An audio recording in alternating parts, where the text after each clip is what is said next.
জয়গুরু। পরম প্রেমময় শ্রী শ্রী ঠাকুর তার জীবদ্দশায় লীলা চলাকালে পরম পূজনীয়া শ্রী শ্রী বড়মা ছিলেন তার বৃহৎ একটি অংশ। পরম পূজনীয়া শ্রী শ্রী বড়মা লক্ষ্মী মাতা, তিনি আমাদের জীবনের ঠাকুরের জীবনের সবচেয়ে বড় একটি অংশ।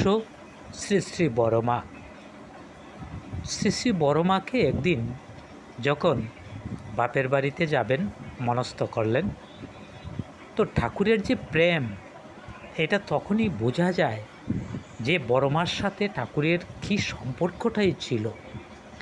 প্রেমের যে আকুল আবেদন তার জীবনসঙ্গিনীর সাথে। তো শ্রী শ্রী বড়মা যখন বাবার বাড়িতে যাচ্ছেন, তখন ঠাকুর